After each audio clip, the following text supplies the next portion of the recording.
spoke to me about Odessa is just that, like, her main language is music. Not that that's really the case for me, but I just thought that was like a beautiful part about her, that that was her superpower. Music's always been a huge part of my life, but it's always been super private. Like, I didn't really feel like I needed to share that with anyone. But then when Odessa came around, something about her and how music was a part of her life and who she was felt like, I don't know, like something I wanted to explore.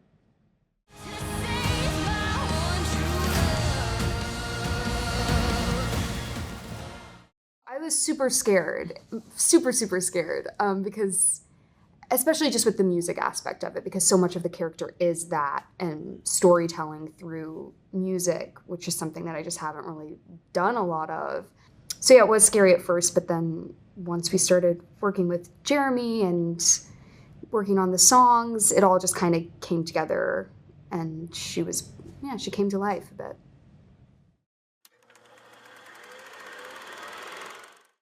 I feel like he uses it for survival, but also as a place to explore new ideas and as a creative outlet. You know, he wants to be an artist. He is an artist, and he wants to find an audience that actually sees him as an artist and not just as a sexual entity in the space. But if it means to keep paying his bills and to make Neon Dion happy, then he's gonna hypnotize him with some subtle hints of what the music is and a lot of like hips and grinding. So it's a little bit of a balance, but mostly I think it's a survival technique for him. I didn't realize how stiff I was until I got there. I really was like, oh, when Jeremy asked me on the call, he was like, well, you know, Yuri's more of a dancer than he is a singer. And I said, oh, I got that, no problem, say less. I got to Croatia and I started the dance classes, and she said, you need some oil in your hips. Why are you moving like this? And so we did a lot of movement work with our movement coach, Sarah Green, was there. And we were using Lenny Kravitz as a reference. I was just kind of like trying to walk like him and just loosen up. I get PTSD thinking about it, but it was fun. I think it's useful because I think I sometimes take myself a little too seriously, and that's why I start to become Robot Man. But yeah, it was cool.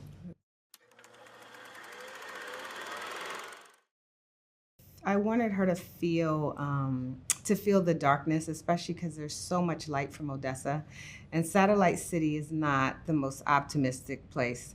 So kind of feel like this looming character that's in the middle of their joy.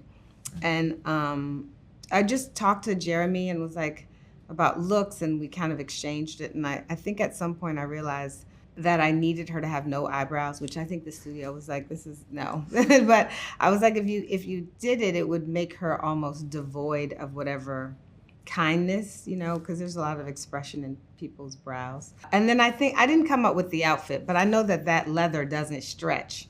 And since Neon Dion has a bad knee and a limp, it helped, you know, because you have to think of like how menacing can someone be when their knee ain't working. But all of it kind of just tied together, and her colors on her makeup, really on her eyes, went with Satellite City, and that kind of purple hue that invades, or you know, it's pervasive throughout the look of the film. And so just kind of step by step putting it together, like, oh, this feels right. She wouldn't have hair, her cheekbones would be sharper.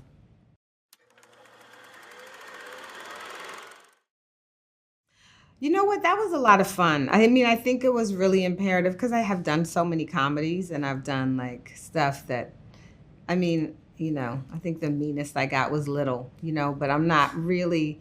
So it was really fun to be like a villain and to be dark. And I had like stuff that I did that actually was meaner to these two, but I didn't get to, they didn't make it in, but it was fun. But it was hard to be, I think it was hard in the rehearsal of the fight scenes with Sadie.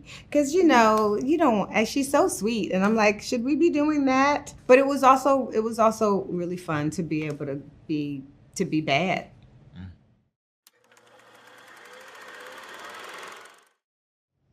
I don't know, it was kind of surreal and like so amazing that for him, he just kind of was seeing like this dream, this idea that he had just kind of come to life before his eyes. And yeah, I guess it was an honor to like be able to kind of embody that for someone. But then also he allowed me so much freedom in my performance and freedom to kind of craft her how I saw Odessa.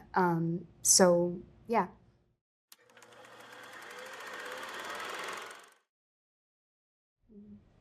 I'm going to say I loved it. I didn't sing or anything, but I just remember when I first heard about it and I was like, a rock sci-fi musical. I was like, this can't be good. So, because there are too many genres for it to work. But but to actually see it, to watch Sadie, to watch Kelvin or Yuri and Odessa, I thought it was so wonderful. And I thought it was pretty incredible that Jeremy wrote. He and his partner wrote all the music that sounded so, sounded different was so incredibly cohesive. And it was so wonderful to read something, but then actually hear Sadie's voice, which is so, angelic and melodic and soothing and, powerful in the best way. So for me as a listener, even though I did sing all the music, for me as a listener, it was wonderful, and to watch it all come together and watch it on screen, I really loved that part of it.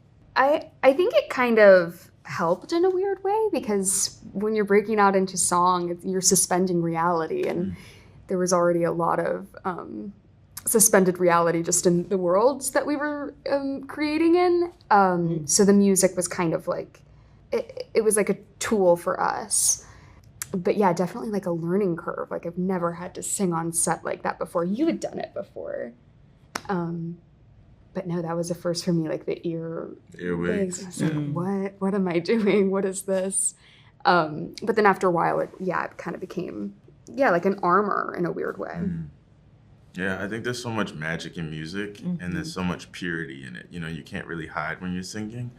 And unless you're in a studio and you do auto-tune and all that stuff, but we weren't doing that. And so I remember being under the boardwalk and she put the earwig and she was nervous because she was going to sing live for me.